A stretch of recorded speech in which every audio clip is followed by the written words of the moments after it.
Check my levels. Microphone check 1 2.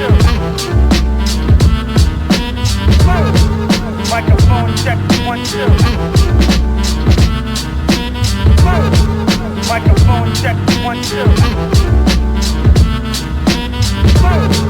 Microphone check 1 2.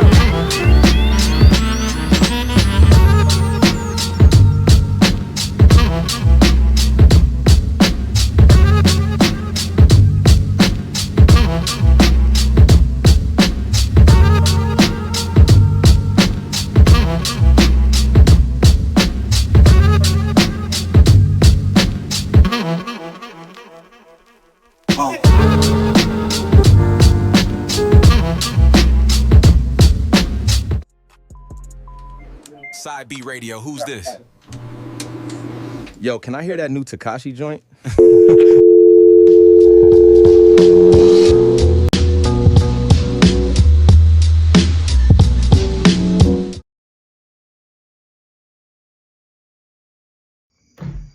Yo, when I ain't making a beat, you know what I'm listening to? Phil Jackson, Side B TV. Yo. Oh, it's the original.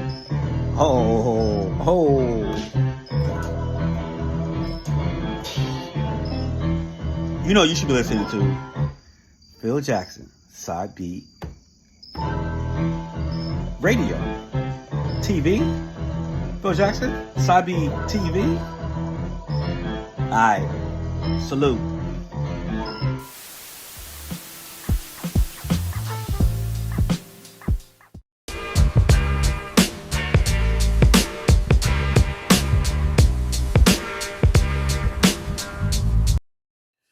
Hey, what's going on? This is Phil Jackson, host of Side B TV, being brought to you on the Channel Zero Network. Please go back and hit that like and subscribe button. Big shout out to all the viewers that viewed the past episodes, because I've been getting some real good feedback. And the next couple episodes that are coming out, I think you guys are really going to enjoy that. But before we get into this next episode, I want to talk about Side B Radio. I've been doing this radio show for 15 years. Now I'm on a news station, 105.1 The Beat of the Beach in Atlantic City. 9 p.m. to 10 p.m. every single Sunday, I play underground hip-hop music. Artists, if you want to get involved, if you're an artist, if you're a DJ, if you're a producer, if you're dealing with the underground culture, you want to get involved with Side B Radio, if you have material, email me your material at sideradio42@gmail.com. I'll say it one more time. sideradio42@gmail.com. And if it's music, edited music only with the bio. And I'll review the music. And if it fits Side B Radio, I'll play it. Also, you got to follow me on Instagram at Side B Radio. Anything dealing with the podcast and the radio station is going to be right there. I update it daily at Side B Radio on Instagram.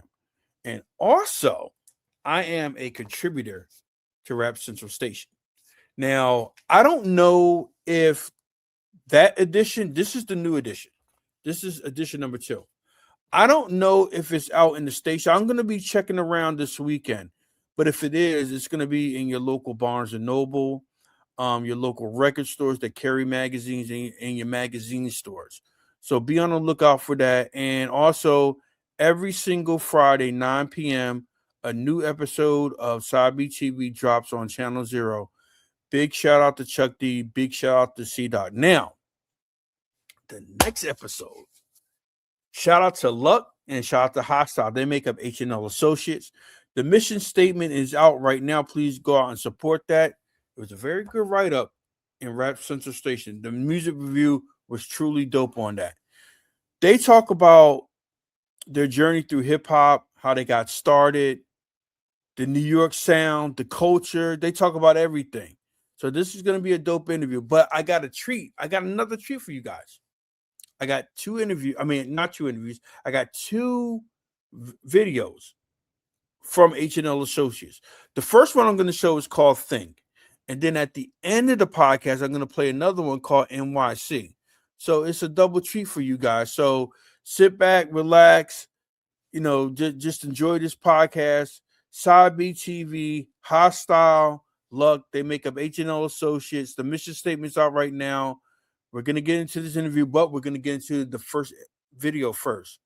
So stay tuned. I'll talk to you guys pretty soon. Peace.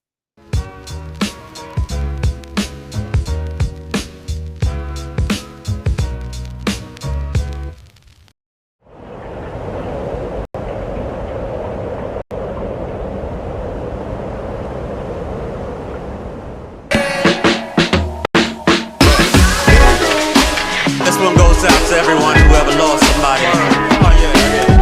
Whether it's your mama, or your daddy, or your brother, or your sister, or any loved one that you may have lost in any type of struggle.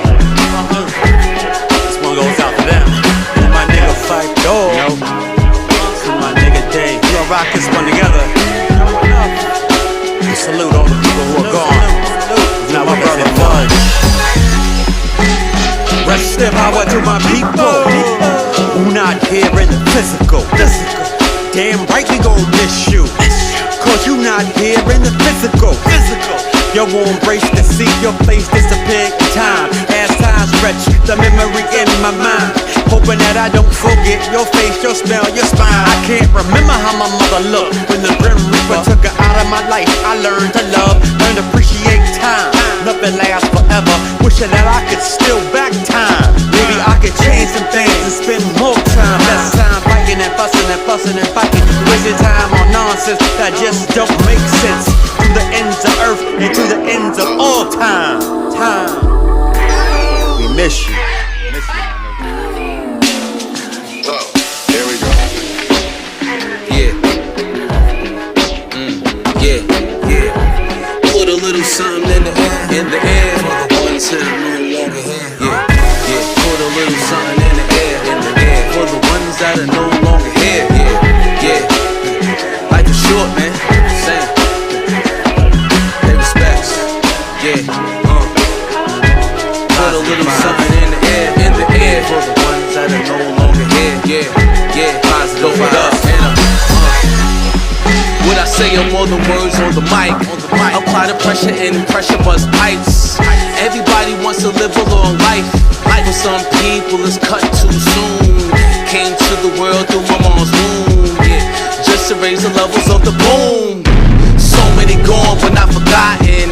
If you don't pay respects, there's a problem. And why you wanna go and do that, love, huh? Why? Happy wife, happy life can't get harder. Jamaica High School, alma mater, rap scholars honor me as a rap author. Can't forget to say peace to my father, who is now in a heavenly place. Monday he died on my born day. He taught me to stare death in the face. Real, yo. Don't get no realer than that, man. Pay respect, yo. Think about it.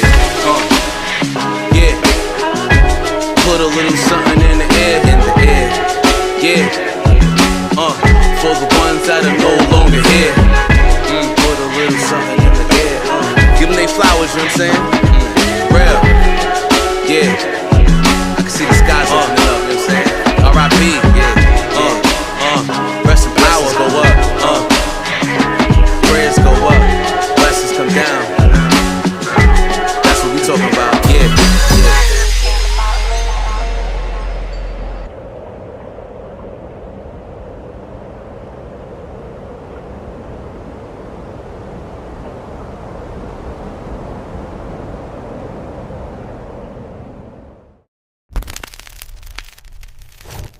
And now, your feature presentation.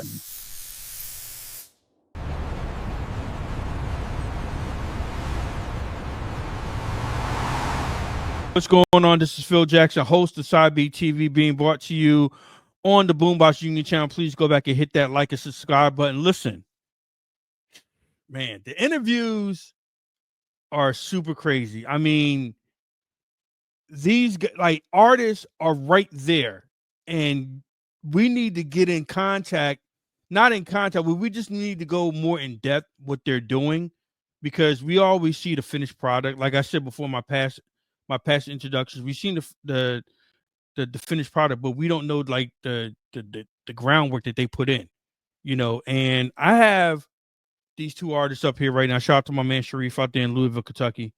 Man, you know what, Sharif, I'm gonna have to get Sharif up here, because like Sharif is like the master of putting all this stuff together, man. So music, I've been playing them for a while, and the craziest thing about it is, I've been playing them as solo slash production. Like being separate. So it's just a great honor to have my man Luck up here and my man Hastyle, man, and they make up the H&L Associates. What's going on, fellas? Traveling. Hey, yo, can you hear me? My man Luck is stationary and hostile traveling. Hastyle, where are you at, bro? I'm in between Queens and Brooklyn right now, so I'm coming from. So you're literally on. Are you on the subway? That is so New York right there. Yo, this is gonna be a dope. This is gonna be a dope interview, man. So, I want to thank you guys for coming on, man. And I want to get you on.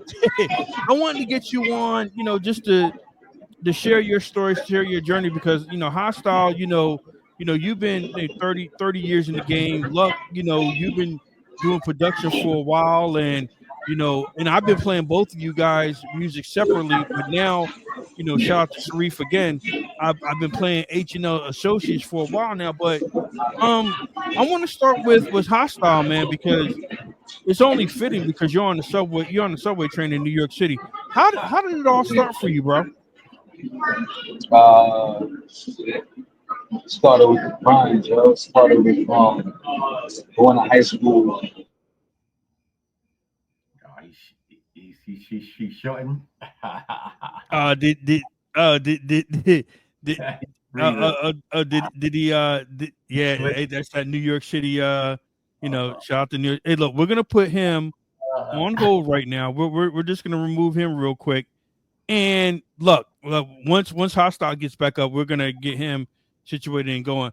But look, how did you start? Because your journey in the hip hop culture is very unique also. So I want to ask you, how did you start dealing in the hip hop culture? I'm gonna try to condense this because I will have everyone here for days. Basically, my brother is Paz from De La, so that's my first introduction.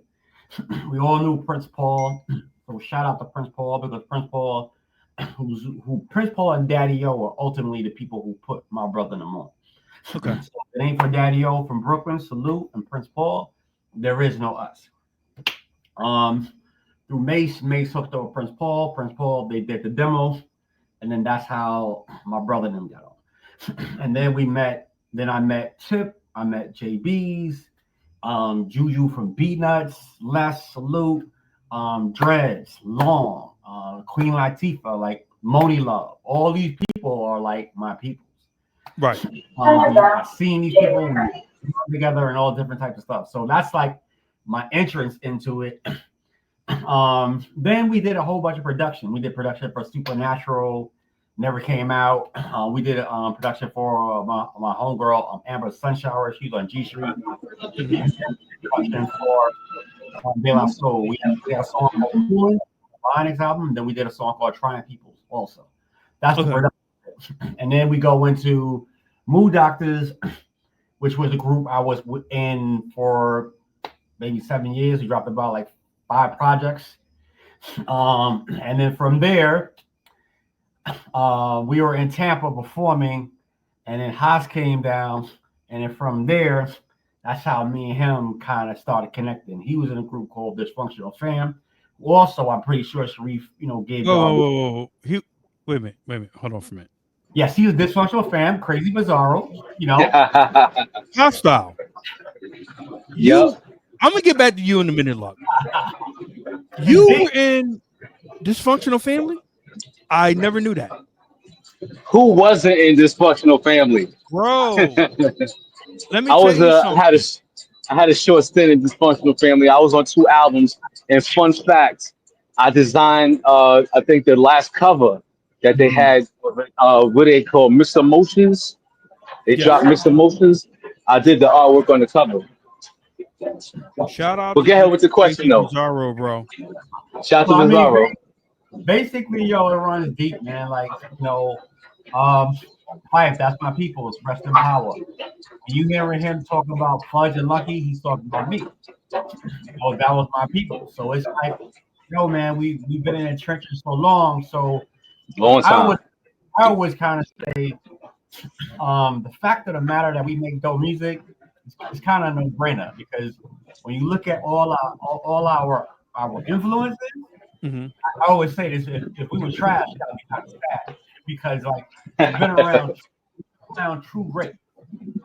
Right. Absolutely. We've been around, Pete, Steel sharp and steel. Pete Rock. We've been around one of my people who we still beats. He grew up under Van, who lives in Cali. He grew up under La Professor's tutelage. Gotcha. So it's all these different, man, it's gumbo basically. But all these different dope connections, man. That's why when you hear our production, Right. when you hear the content, that's why you see the visuals. That's why we come at it. So look, real quick. So like, who got you started into production? I mean, it started off of my Mr. Walt brother. and Evil D. Mm. Even before them, it started off of my brother doing. Oh, yeah. Pause. My brother did that beat. So the first song I heard from De La Soul is Blood Tuning. My brother did that beat.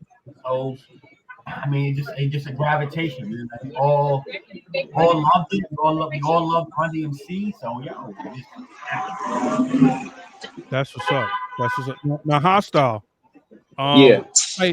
Like your journey is super crazy too. So like, Yes, it is. Just tell us how you got started in the culture of hip hop.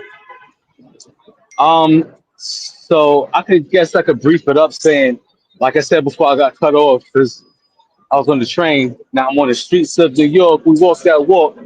I started in high school because I started listening to the radio because my parents are from Queensbridge, and my parents moved to Flushing, where I had my upbringing. But I had my uncle and my aunts that was still in Queensbridge, and they used to play their boombox.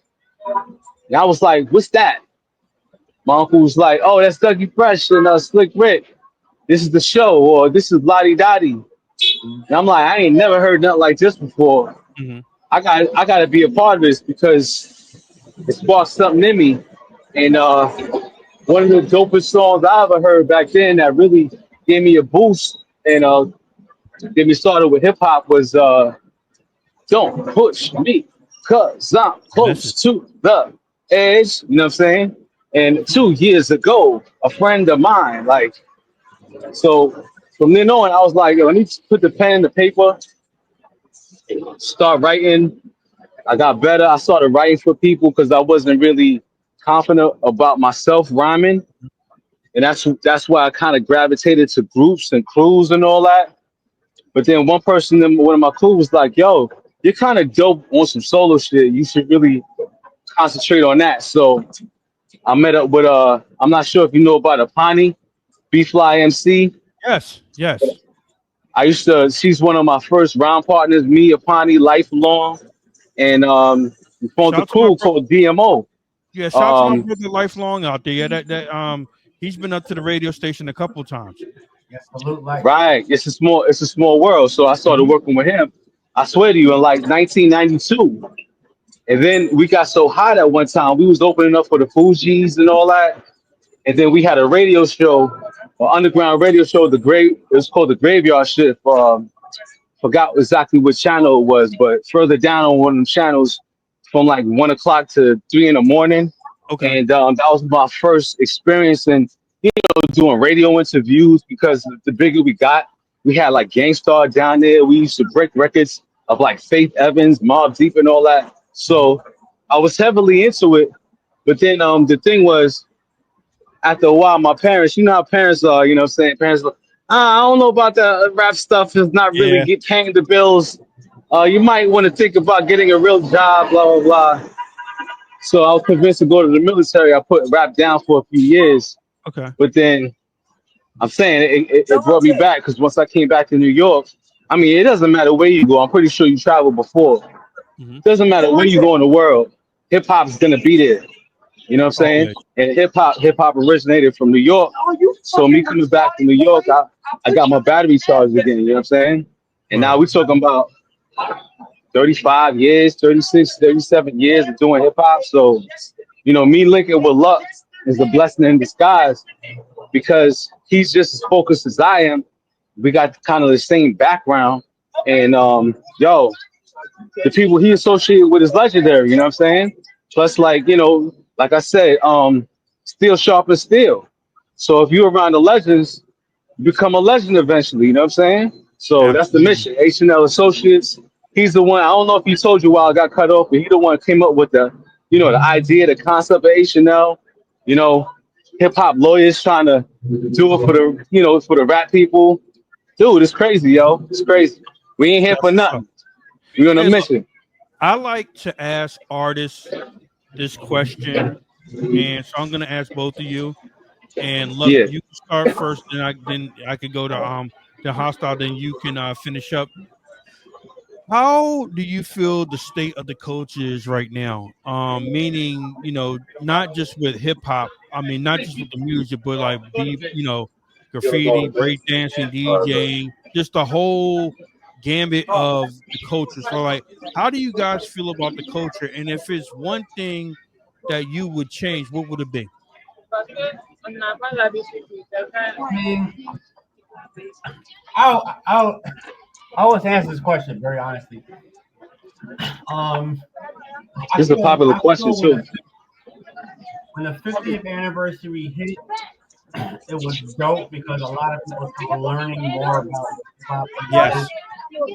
People didn't realize that breakdancing and graffiti art, these were two arts that was out, before Hmm. people started DJing and cutting. I'm from the Bronx. So I used to see the trains with spray painted and people, doing graffiti.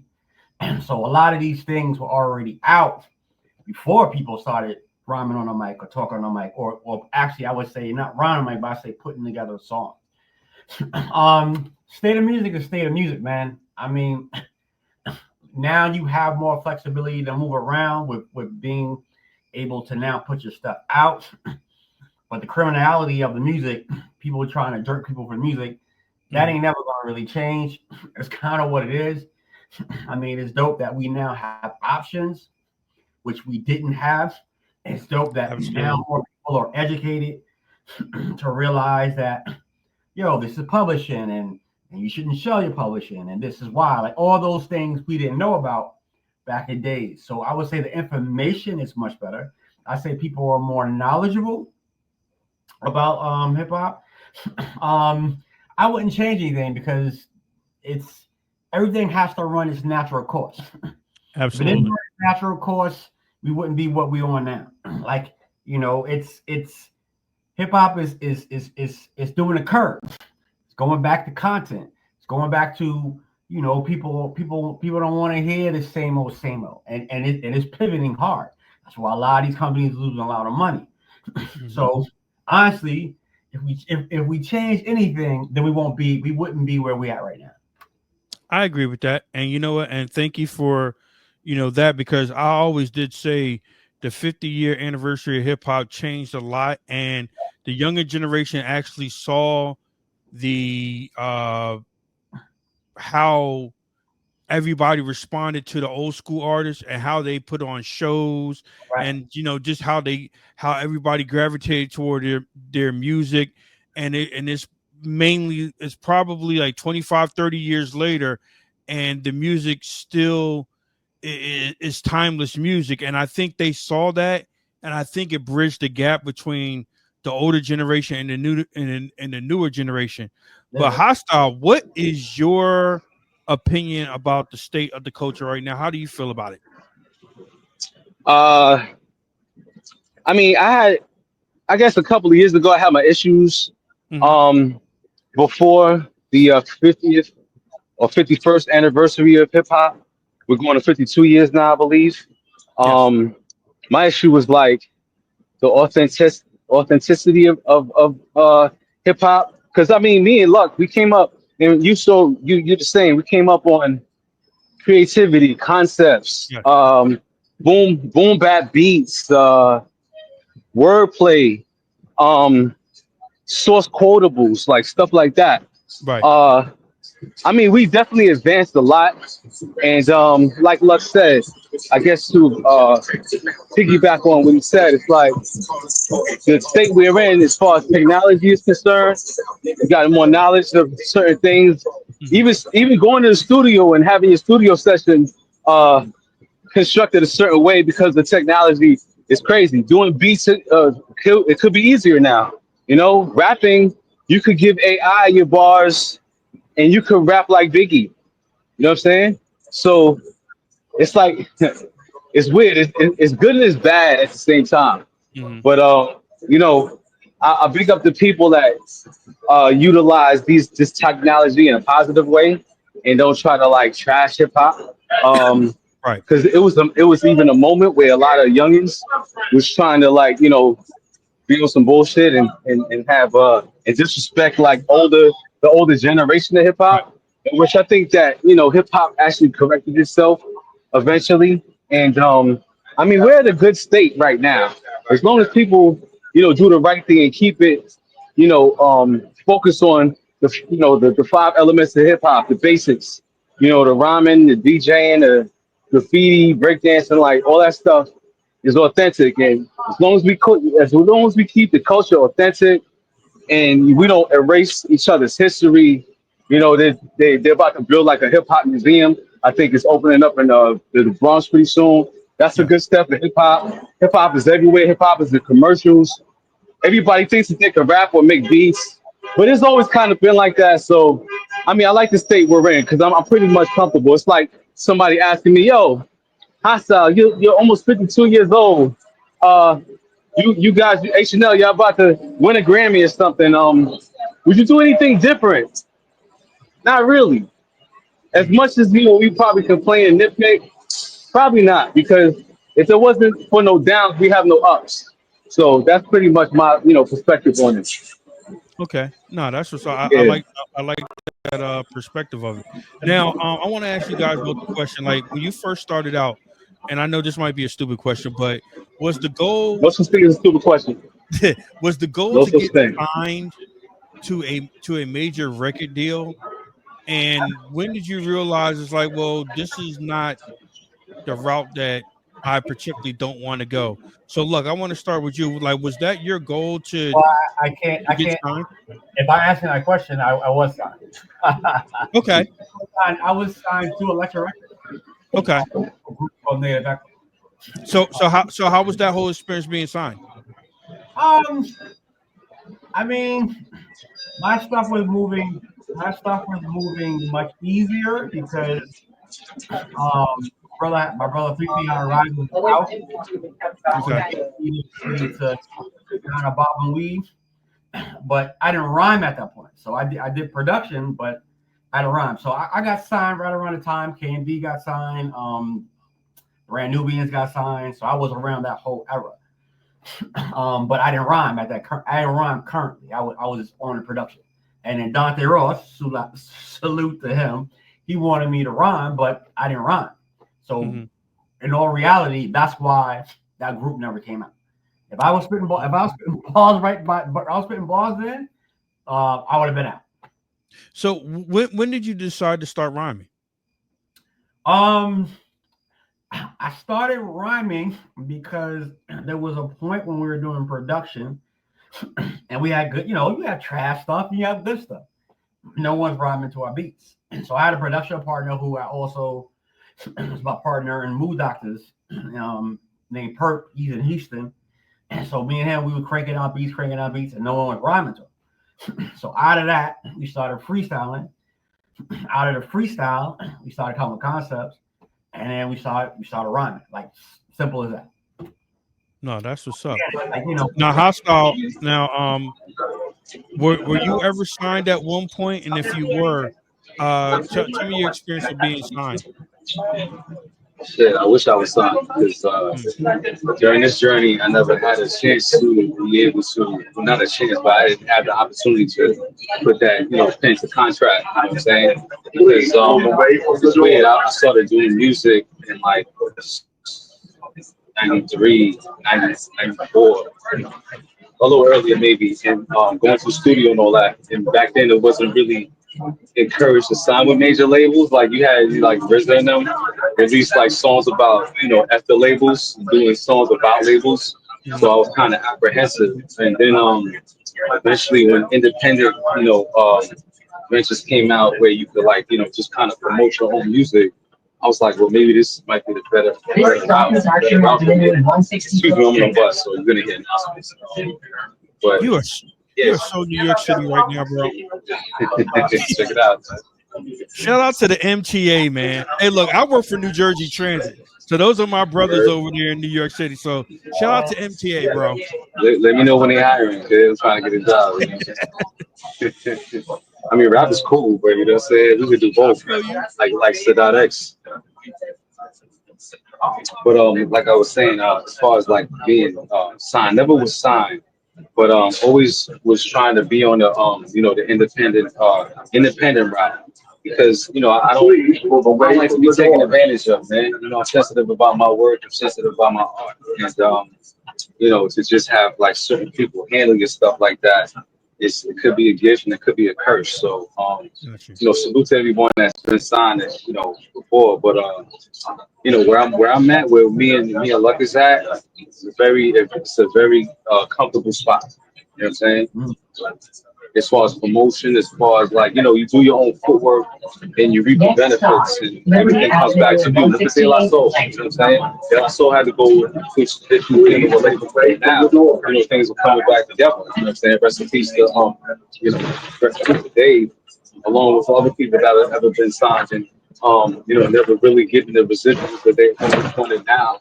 You got technology to be able to, punch your stuff down. You know what I'm saying? So I'm fortunate to not really have to go through that. Tommy Boy Records and all these other spots that kind of like had heads on the plantation and not really paying this. No, that's what's So up. that's like pretty much my aspect. Not to say that being signed is bad. Now, but, let me ask you a question, Hastyle. Because like before, everybody was talking about the record labels and all that. What was your one record label that you wanted to get signed to? That's it, kid. This stop is Liberty Because you know why? The 168. owners were the Queens. Let's go. I'm a Queens head, you know what I mean? So Russell Simmons and I'm like, I was looking. It would have been like Def Jam or Jive, you know what I'm saying? Stuff like that. Like This stop is Liberty something any label that my favorite MCs was on, Gotcha. So my favorite MCs back then were Run DMC and Tribe Called Quest after that, Jungle Brothers, and, stuff like that. So that was pretty much my angle. You know what I'm saying? I can't speak to say Luck, Liberty Avenue and signed to an 173rd Street. you know what I'm saying? Right. He's still getting residuals. Now, I want to talk about I want to talk about your boroughs that you come from. Luck, you come from Long Island. Hastyle, you come from Queens. I just did a radio interview with Sugar Bear, legendary Sugar Bear from out of Long Island. What? And I asked him this question: what in the world is in the water in Long Island? Because it's just like if you run down the line of MCs and hip hop artists and hip hop groups that came out of Long Island, it is super crazy. So, like, tell me how it was just growing up in Long Island, because I know like you were probably just walking around hip hop royalty, and at that point it's like, nah, that's just such and such down the street, or yeah, I know him or whatever. So how was that just growing up in Long Island? Long Island, I would say, is very similar to Long Beach in California. Like you have houses and you have You have good parts in good towns, but there are in each town, a majority of towns, there are very few towns that don't have hood shit on. So there are parts of Huntington that's $1 million homes, and then there's hood. Hempstead, where Prodigy come from. Terrace Projects, right up the block from Terrace Projects are multi-million dollar homes. So Long Island is a very weird mixture. And for us is we hung out in different places. So we hung out with these kids. We hung out with these type of kids. And then, we went to Harlem. Then we went to Brooklyn. Then we went to Queens. We went to all these different places. So it's like, but I always say this is my joke. Long Island is the dopest because Queens and Brooklyn is on Long Island. I like that. But it's Long Island. Cut it short, man. And we lived in Massapequa. We lived in East Massapequa that was heavily racist. So we wound up going to Amityville High School. So technically, we claim a town that we really technically wasn't from. Gotcha. East Massapequa, but the racism of how they drew the line made all of us go to Amityville, which was a blessing because Amityville was a multicultural school. So we had all different races, all different types of people. So, once again, this is helping our minds grow in tolerance and learn about this and learn about that. So it all comes out in our writing, just like from Chuck D, from Public Enemy. They're in Freeport. They're in Roosevelt. You have hoods in Roosevelt and you have good parts in Roosevelt. But it's the same type of chemistry. So that's why Chuck D's, the way it is. Keith Murray's the way it is because CI is like hood, and then is this, EPMD, Eric B. and Rakim's, all like the same different things. Like my brother played football with Rakim. So Rakim played for Winans. My brother played for Amityville. So it's all these different things, and we would go to Winans Day. They would come to Amityville Day. So it's all this mosh. JVC Force. They from Central Islip. So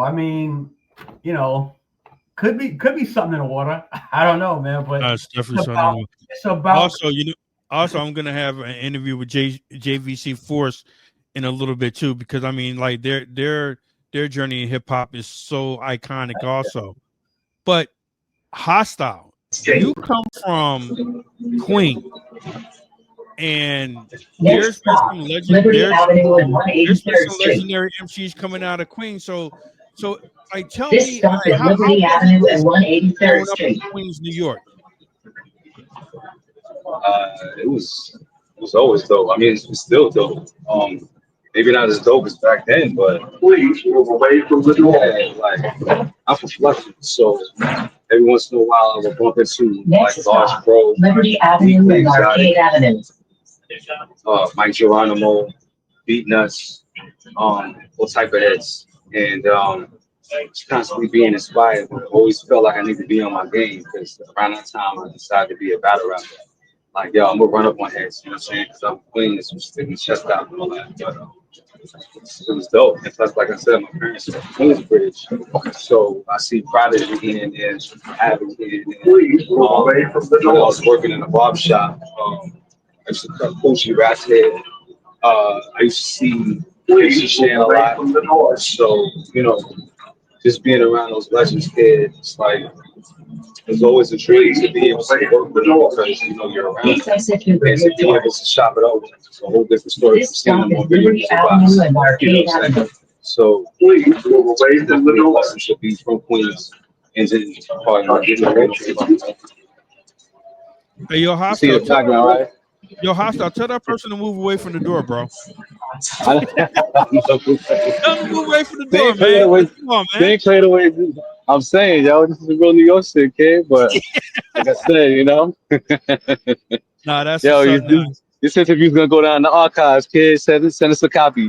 But man, hey, look, for real, like I said, the Queens, man, Queens is just as ill as Brooklyn or Bronx, but me specifically, I'm biased, because of Flushing. So like I said, bumping into main source and all these heads was always like a pleasure, man. keep me going, man. It keeps me going. That's what's up. Now I want to ask both of you. Well, I've been asking you both questions, but this is Yeah.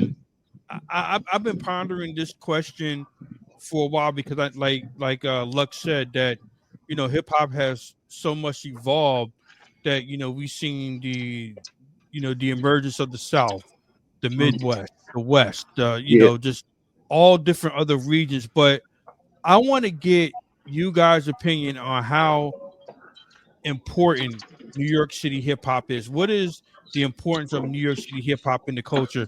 So, Luck, I want you to answer that first. I mean, A is part of it. I mean, that's basically everyone has their twist on it, and that's dope. But the it always comes back to what NYC is doing. Now, when you're going to different cities, it's going back to the beats, Mm. going back to people, kicks and snares, going back to people looping.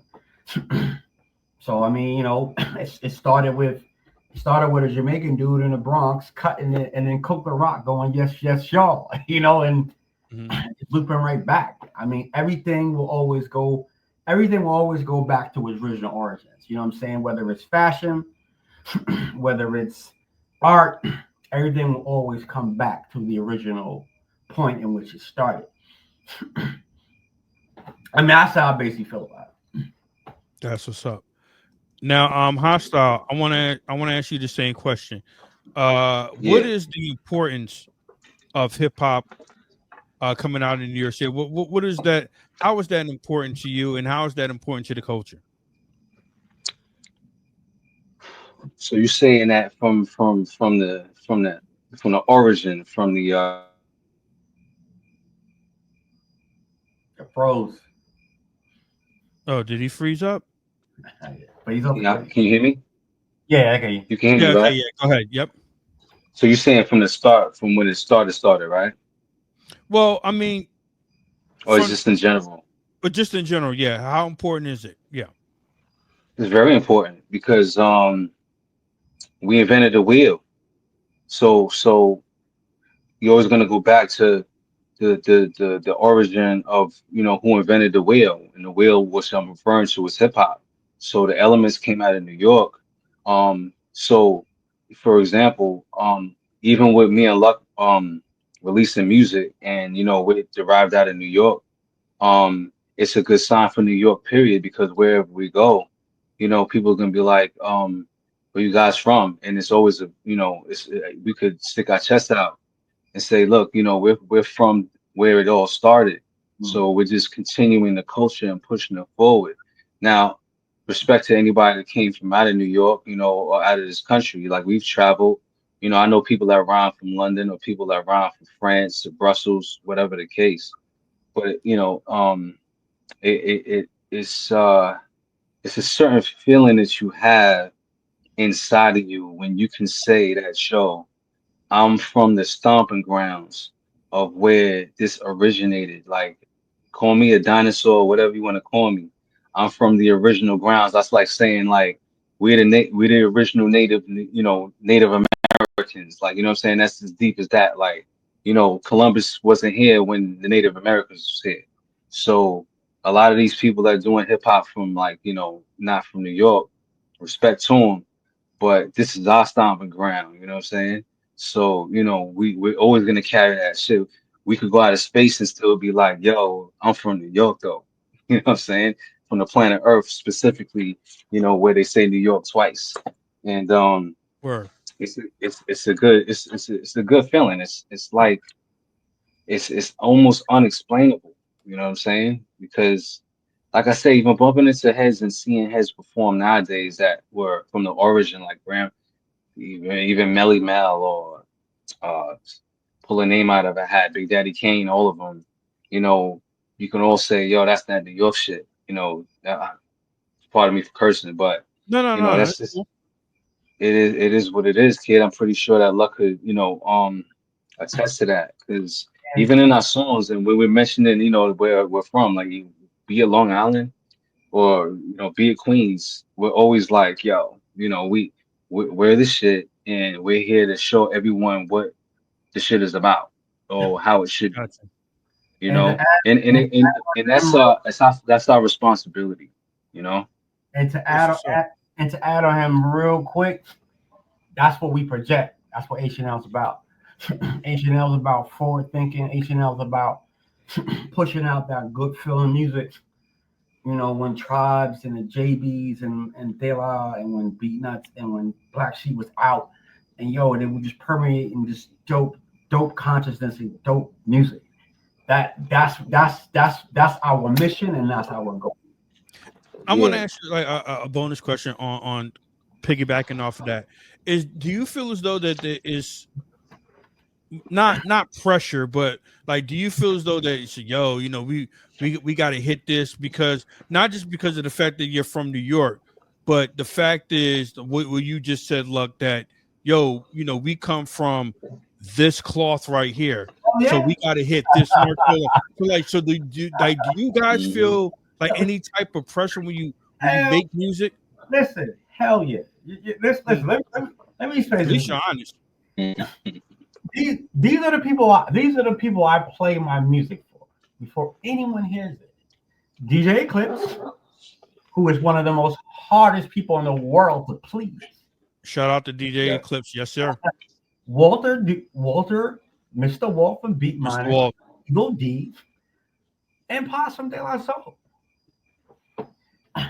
If they co-sign it, it doesn't make a difference what anyone else say. Like Gotcha. they and the reason I let them, they all are my brothers, and they're gonna keep it real. They're not gonna lie. They're not gonna sugarcoat it. So when they're like, yo, it's dope, it's dope. But hell yeah. But when I'm making music, I'm gonna be honest with you, I'm not thinking about it. I'm thinking about putting together a dope beat, dope concept, dope hook, and making sure the pen game is tight. That's only I'm worried about. All That's that. what's up.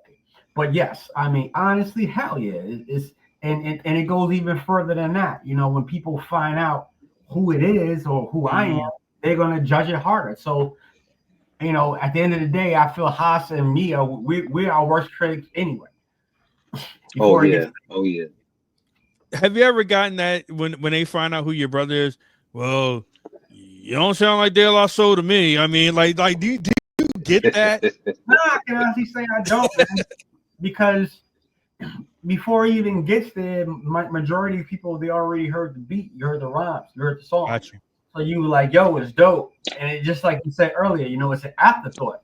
So the afterthought of it is you're still like, yo, this is dope. This is dope regardless. So yeah, that's dope. That he's related to this person. But you know what? Honestly, this is a tight song. Production is tight, rhyme Absolutely. tight. The beat is tight. So that's my thing. But no, Like I've never gotten that. like I said, before I even knew who your brother was, and when Sharif was sending me music, I was playing it automatic, and he would ask me my honest opinion. I said, "Yo, I love it.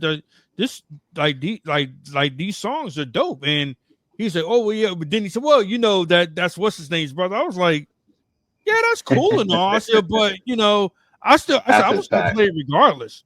Because it was dope. But That's what not to cut you off, B, but this that's the hilarious part about my relationship with Luck, right? Because that's not something that he puts in the forefront, like no, when you first meet him or when he's doing his music, like, no. and that's what I like because the thing is, he's his own individual. You know what I'm saying? Just like I'm my own individual, and it's like when you hear the music, you judge us for like how we sound immediately, not who we're connected with or who we're related to. And it's always after the fact a person find out like, oh shit, you kind of look familiar. Oh yeah, that's this positive brother. We go to venues, we perform and all that. People introduce us, then they find out later, oh yeah, that's such and such. You know what I'm saying? Like it, it's good that it's an afterthought instead of Right. it being introduced and then you're gonna think in your head like, okay, so is he gonna sound like him? Is he gonna like he can spit like him? He kind of look like him? Like nah. So we're always gonna carry ourselves like that. So we're like, it's not really necessary because when you find out who we're connected to, then that'll prompt you to be like, oh, now it makes sense. Mhm. But initially, you was already attracted to our music, so we already got you. Absolutely. You know what I'm saying? We already Absolutely. reeled you in. You know what I'm saying? So I appreciate the fact that you do like our music. Um, you're a fan of the bars. You're a fan of boom bap.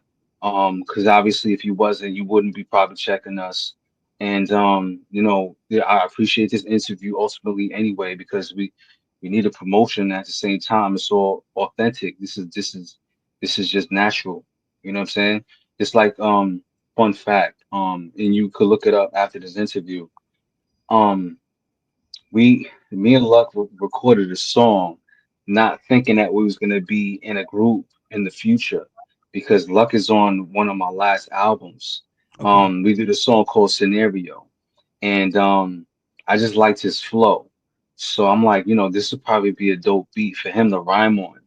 And what I like about what Luck does is he doesn't take too long to write, and I don't take too long to write. So I sent it to him. He wrote something. I was like, this is kind of dope. Got, my man M tried to do scratches on it. He decided to jump on it. So when you look it up, it's me, Luck, and DJ M Try.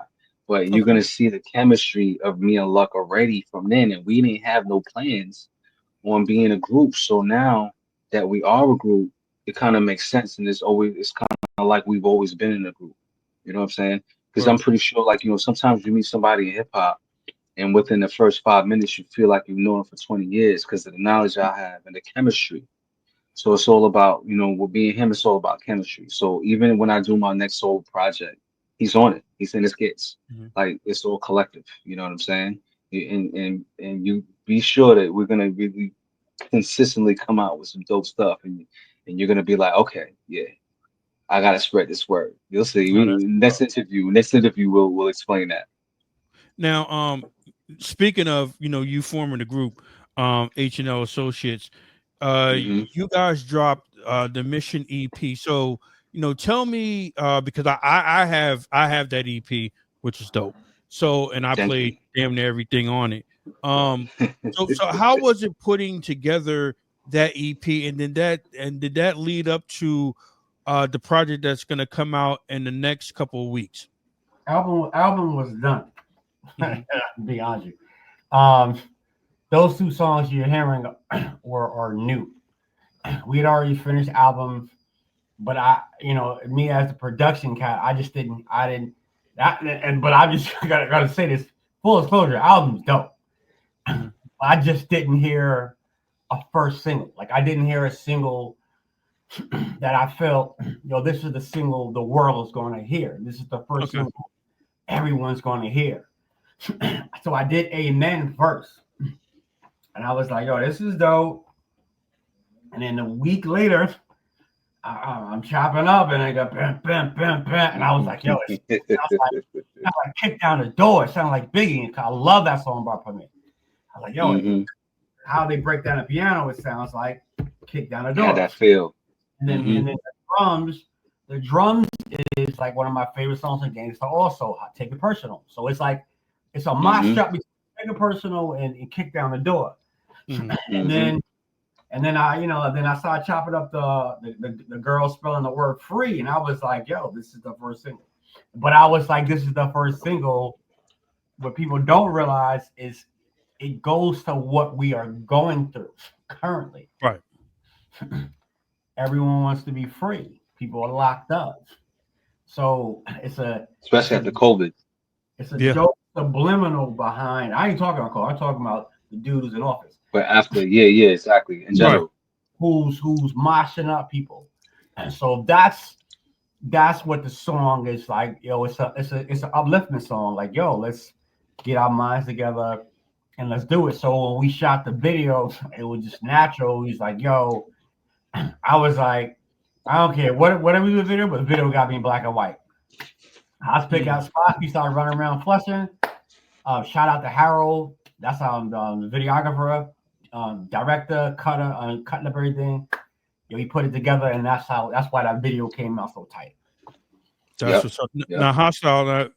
So, like, what did you think about, you guys are just in the studio, you guys are putting together music, and you're like, hey, let's just do the EP. So like, how was that feeling? Just having one project leading to another project that's going to come out in the next couple of weeks. So how was that feeling for you as an MC?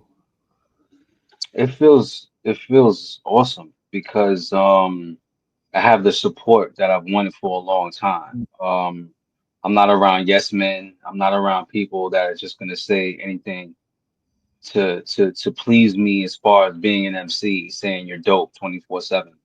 I'm around people that give me constructive criticism.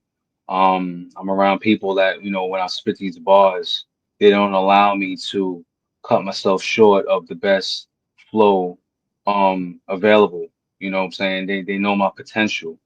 And no move is made in a reckless way. Everything is strategically planned out from start to finish.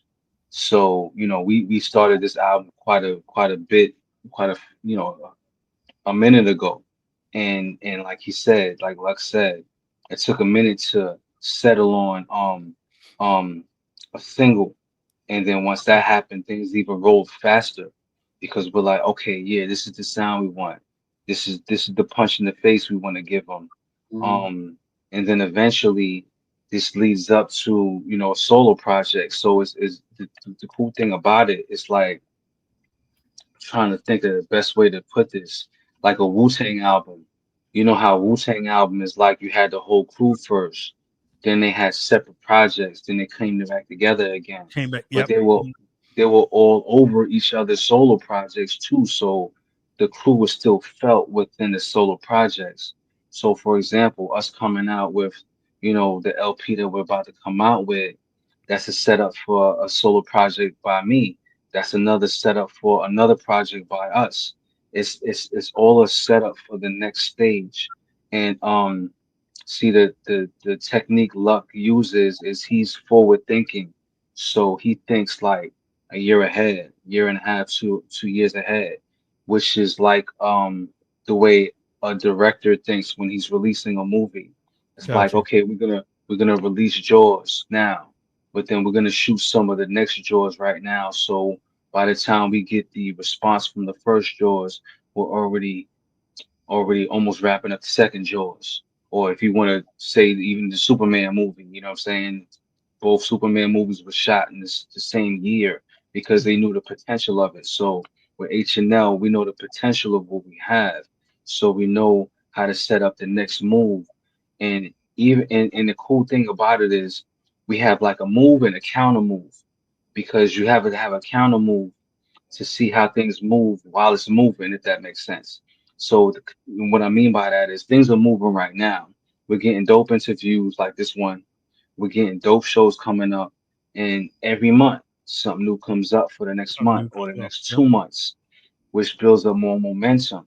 Now, we didn't see this maybe 2, 3 months ago, but now that we're here, okay, so how do we plan the next show now? Being that some certain amount of people know about us, certain DJs know about us, we're getting this type of response, which is a dope response. On YouTube, a lot of comments like, "Yo, y'all are dope.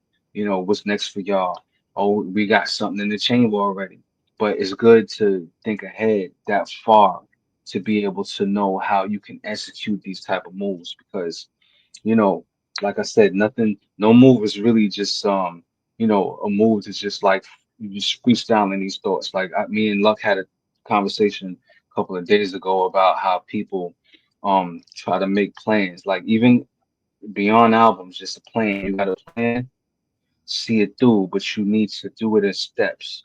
Hmm. And if you just like putting out music, what's the reason? Because specifically with music, music is authentic because once you put it out, it's out and it lasts forever. Unless like technology tries to erase it. Like the last time I heard Run DMC was like a day ago, and the song sounds the way it sounded in the 80s. Mhm. You know what I'm saying? So us putting out music is for the future of people that's gonna be here way after we're here. This is strategically planned out to get this message out there, like we said, of being free, of of being able to express your true talent. These are the things that we're expressing in a musical form. You know what I'm saying? That's And what's up. just that's the best way for me to explain it. It's all authentic. It's all natural. You know what I'm saying? And that what leads up to the new project, the mission statement that's going to be out in September in a couple weeks. So, first off, when exactly? What is the date that it's going to come out, and how many songs are up there? And just tell my audience what the whole concept of the mission statement LP is going to be about. It'll drop the end of October. Okay. We're gonna have a release party in November in Brooklyn. November 7th. Yeah. November 7th. I'll shoot you all the information if you can Okay. come to Toronto. The Come mission through. Yes, sir. Come through. is a really simple thing. It's like when you listen to all the songs, we're just simply trying to say this is what you should be doing. Is the mission statement. We got songs like called Right Food, where it's talking about, the hook is talking about how poor people only learn about felonies, but rich people learn about trigonometry. Rich people learn about math. We got Doing It. We got a song called Think, where I'm talking about Fife, Dave, and my people Fudge. We got songs called Classic Material. We got a song called a song called Material Classic, and we got a song called Classic Material. Classic Material is we're taking the concept of Brenda had a baby, Tupac, but then we flipped it. So Haas talks about how Brenda had the baby and threw the baby in the trash, and I talk about how the baby grew up. I like that concept. Mm-hmm. The album is like original, very original. We're killing it, but that's what I'm trying to say. Like, that's the mission statement. You should be doing, when you're doing your album or you're doing a project, your project should be sounding like this. This is the mission statement. Gotcha. And we go back into, what I love when it premieres and the Pete Rocks, how they would do beat interludes. We got beat interludes through it, but it's like it's 100% tight albums, hands down. Whatever it may do, it'll be the best album to drop around anytime. That's what's up. How important is it to have those messages in your music? For me, it's very important. I mean, music is not meant for your block. Right. Everyone, when you start making music, you only care for, your men's in them to like it, or your block to like it. But with the internet, some kid in Botswana can hear Right Food and be like, yo, I fuck with this. You know what I'm saying? Right. Internet now, music travels everywhere. So it's not for your block. So you got to put your best foot forward. So my thing is, right now, for whatever reason, Brazil loves part Really? 2. I don't know why. Mm-hmm. I promote. So I'm promoting here, I'm promoting there, and like our Brazil numbers on Spotify is like insane. But it's like putting your best foot forward. Like you should put your best foot forward. So when anyone hears your stuff, they're like, yo, this is really dope. This is really heartfelt. I really feel this. This is dope. That's what I feel about it. Now, I mean, I'm not saying anyone to go for my beliefs, but my beliefs is music should always be a message. The reason why to this day you can play Bob Marley music for anybody and anybody will love it is because the messages that are layered in that music is incredible. And my thing is like, do you want to be like Bob Marley or you want to be like Bill Nice? I'd rather be like Bob Marley. You know what I mean? I'd rather up to anybody and they're like, yo, this is dope. This is dope. Not you were the flavor of the month for that one Pacific year, and then now no one's playing your stuff. No one's playing in the club. no one's playing it on Spotify, no one playing it on iTunes. They're not playing it. No, that's what's up. Now, Hostile, now how important is it for you to pen messages within your lyrics? Oh, it's everything for me because I'm a conceptual artist. So kind of hard for me to just make a song, just to make a song to hear myself making a song. So to expound on that, like I came up listening to certain type of MCs, which inspired me to rhyme. So for example, Big Daddy Kane, Nas, Eminem, you know, the list goes on. Rakim, uh, EPMD, you know, listening to these artists, Slick Rick, you know, listening to these artists, they paint the picture, you know, and I'm an illustrator too. So if I'm not like drawing, I'm writing. If I'm not writing, I'm drawing. And for me to paint the picture for a person to listen to is very important for me because I'm into the art of storytelling, you know. Okay. So when you listen to this H&L Associates album, most of my rhymes is telling you like a short story within 16 bars, you know. And it's not, I'm not really deviating from that because I mean, you know, it's cool to have a fun song, it's cool to have a party song, it's It's cool cool to to have have a no, balance. it's cool to Yes. have a no-brainer song, Right. but at the same time, we're at an age where we're trying to teach people more so than anything. Right. And I feel like I've done songs that, you know, get you off your feet, party, throw your hands up, blah blah blah. But you know, it's even to the fact of where like, you know, we're in a stage of where we talking about Andre 3000 talking about he ain't got nothing to say, you know, and you want to play a flute. Like my aspect is, look, there's always something to say. You know, we're in our 50s now. You know, we've experienced 50 plus years of life. You got nothing to say within that 50 years, that's a problem, kid. Because, you know, the older you get, the more experience you get. More And experience. the more the experience you have, the more you want to share it with the public, share it with the ones that's younger than you that haven't really experienced nothing to prepare themselves for what you go through at this age. You know, or even the stress of living in New York. You know, the stress of paying bills, the stress of having kids. You know, not knowing who to vote for, like you know, government stuff. You know, aliens, invasions. Like, dude, there's so many things to talk about. It's a So, lot of things so to talk about. it's like a lot of subject matter, you know what I mean? So with that being said, you know, my mission is always to put together something that's thought provoking because I don't know who's going to be listening to my music. Luck don't know who's going to be listening to our music. Music travels to corners of the world that you never really expect. Like you talking, Brazil is loving our stuff. Like there's countries that don't even know how to speak English, but they're loving the stuff.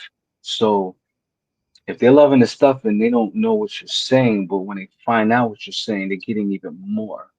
So why not put more out there as far as content? You know what I'm saying? So that's basically what I'm saying. It's hard for me to just not say something direct in my songs because I listen to my stuff back over and over again, I'm a super critique of myself. So if I critique myself and like Lux said, like dude, you got like DJ Eclipse listening to your stuff. You got, you know, Mr. Wall Evil D listening to your stuff. You got Pasta News listening to your stuff. You want to be able to say some shit. Yeah. You know what I'm saying? You want to be able to impress your peers too. So I'm always on the grind trying to put together the best and it's not easy, but putting the best 16 bar stories I could possibly put together.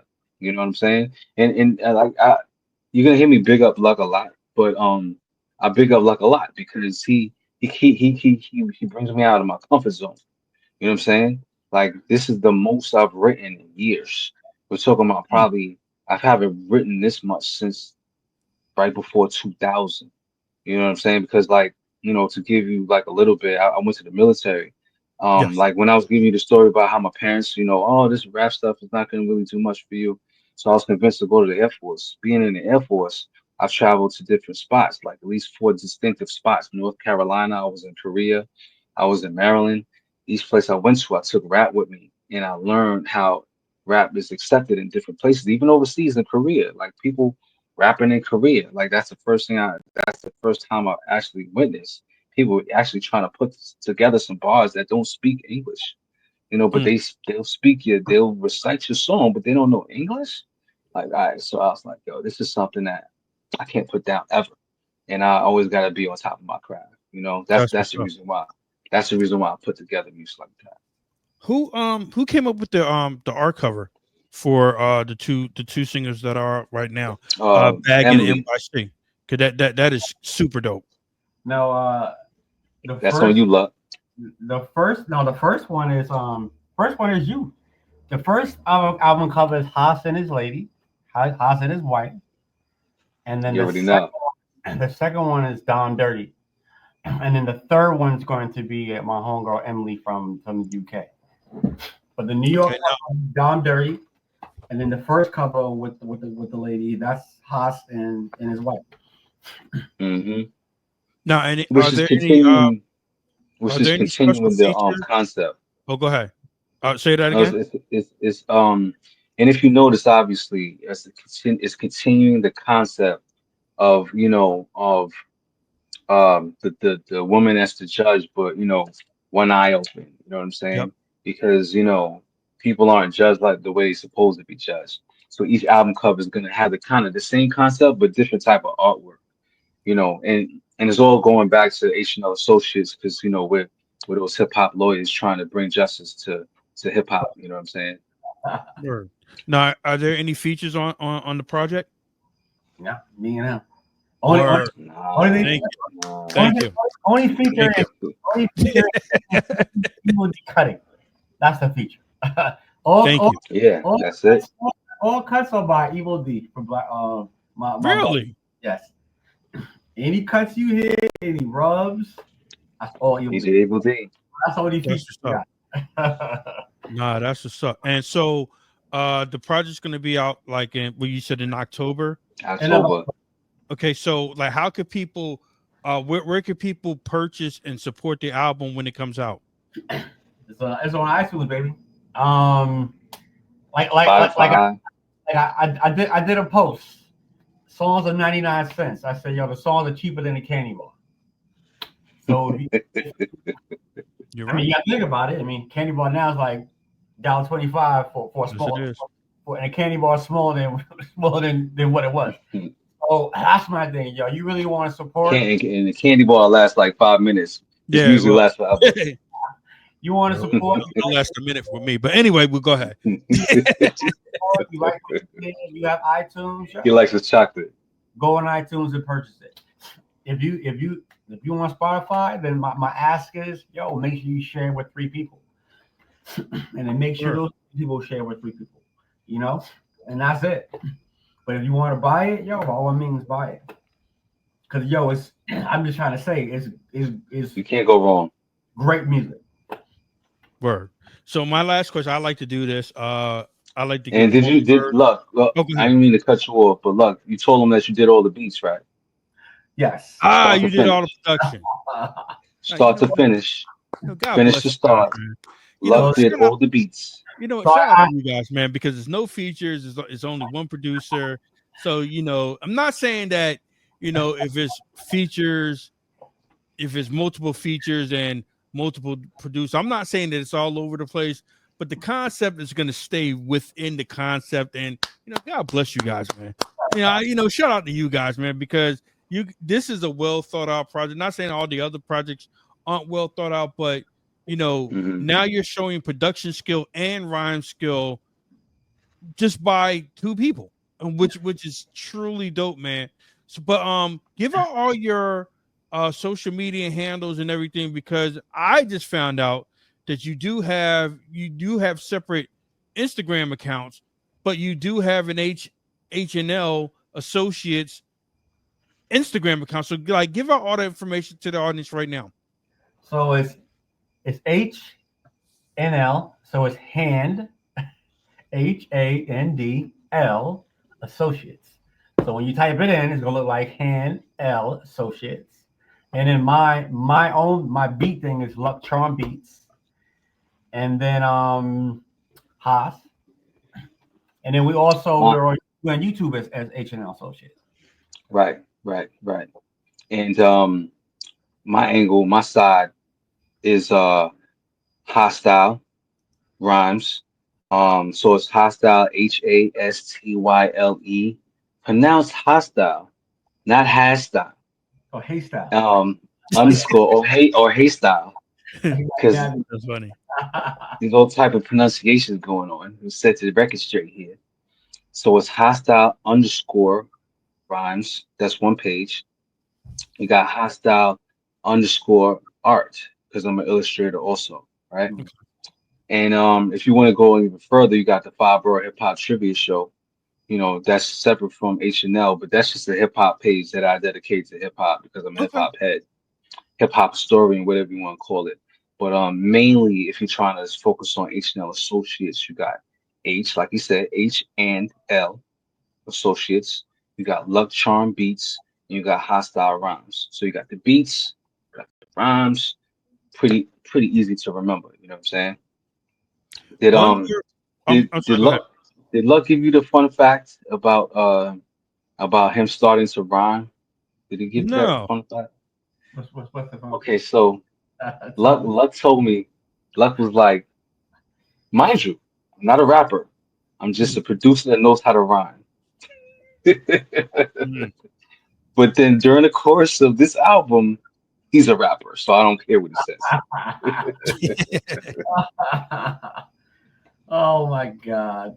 It was something, because I asked Sharif, I said, hey, could you send me, can you send me, the bio and everything? And I thought it was so funny because you guys put your favorite colors, your favorite food. One person said, like, your favorite food, and he just said food, and the other person said tacos.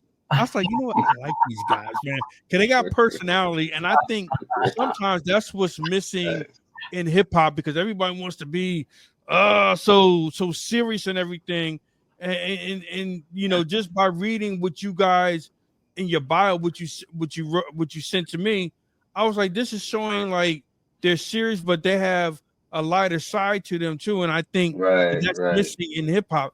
But my last question is, if I say H&L Associates, you have to give me one word. So I'm gonna start with you, Luck.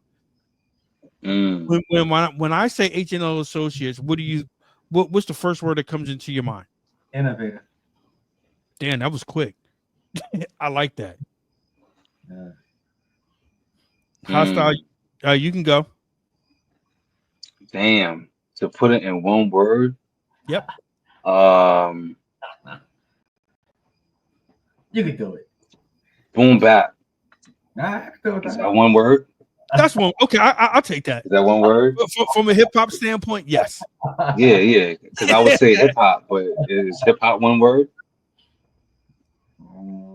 Boom bap, either boom bap, hip hop, or we'll let it stop. You got a point. That's another debate that you're starting right now, man. I guarantee you can get on Instagram or Facebook right now. Is boom bap one word? You'll have 1,000 comments. Yes, no, I don't know, maybe. Like the internet, like the one thing about the internet, I love the internet, but if you know how to use it wisely to your advantage, you could go so much further. And that's what you guys have done, especially with the new video that's out now called NYC. How fun was that making that video? Because you took us on a tour of New York City. And you know what the crazy thing about it is? Hostyle just took us on a tour through. He was on the subway. He was on a bus. The bus was telling people move the hell out the way and all this other type of shit. So, like, how was it doing NYC the video? I mean, it's fun, man. Wow. Well, anything dealing with art is fun, man. But I mean, like we had I mean, like I said, I'm not gonna take too much credit away from Harold, the videographer, because he's incredible. But we definitely knew like certain things that we wanted, man. We wanted a video of New York, but like scenes that no one ever seen. It's always people always show the same thing, the same statue or this and that. And that's what I liked about it. And what I like about the video is the video is not about us. It's about New York.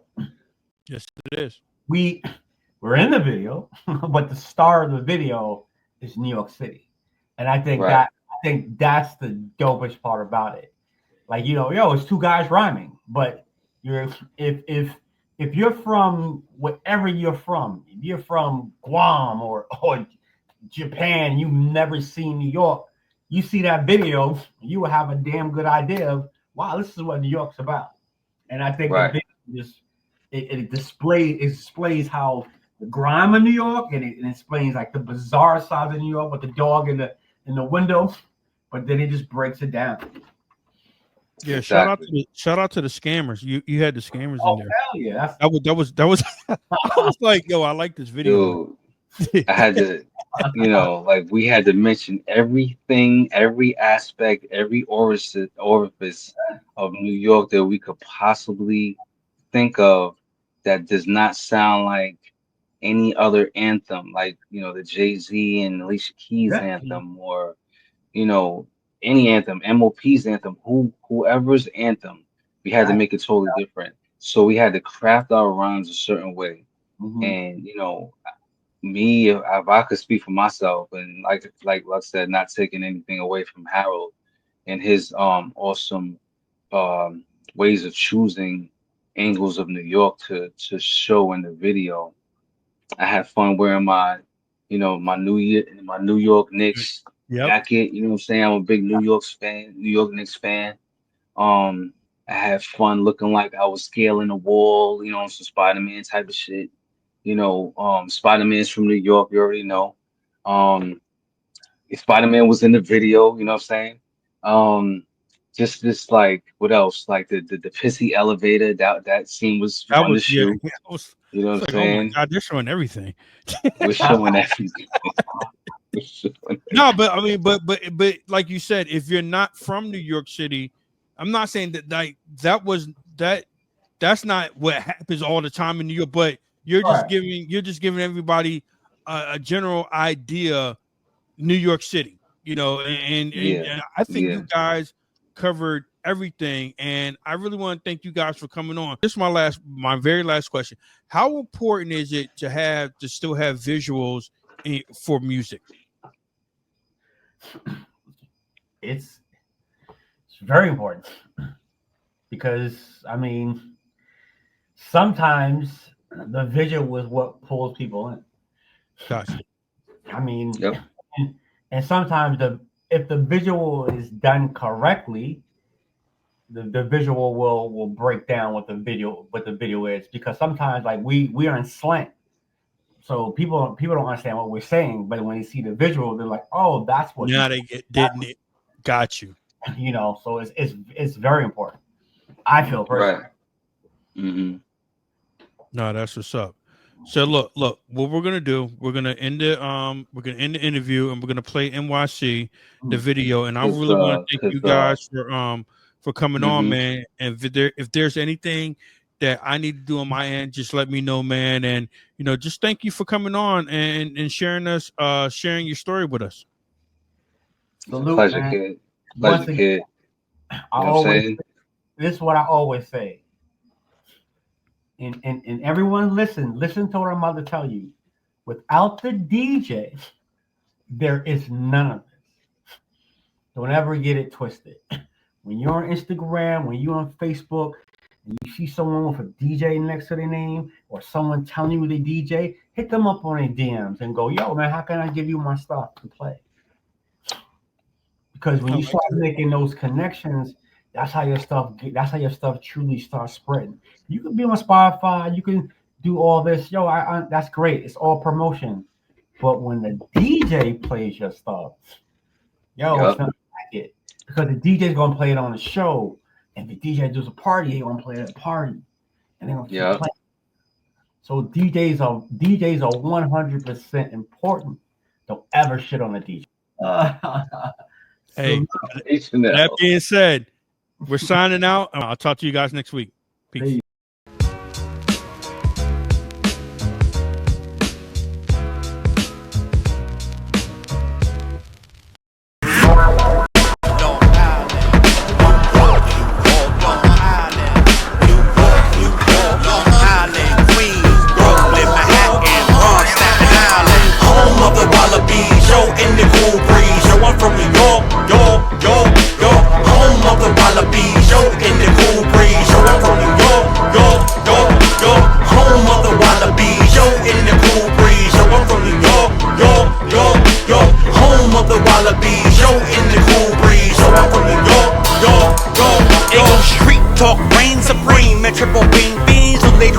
what the pusher is pushing. But is he really pushing it, or is the government? White powder devour your soul in your essence. Lesson, no flame burns slow.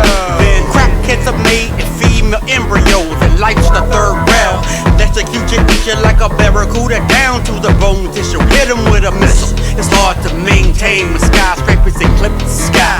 You better stay humble in this concrete jungle, or the ass will get put in a 6x8 with big brawls and a door that locks from the outside. This ain't no dream for kings whom I'll accuse the sinful greatness. Never debate this. I live in the sky in the perfect image of the Most High. Home of the wallabies, yo, in the cool breeze. Yo, I'm from New York, York, York, York. Home of the wallabies, yo, in the cool breeze. Yo, I'm from New York, York, York, York. Home of the wallabies, yo, in the cool breeze. Yo, I'm from New York, York, York, York. Home of the wallabies, yo, in the cool breeze. Yo, I'm from New York, York, in the streets of New York. We walk that walk in the streets of New York. We talk that talk. Yo, we do a lot of dirt and don't get caught. Yo, we got a lot of sports teams that fall short, but with die-hard fans, I got plans next year to be champs. Mass can't be happening, let me tell you in advance. Homeless people going through trash looking for treasure.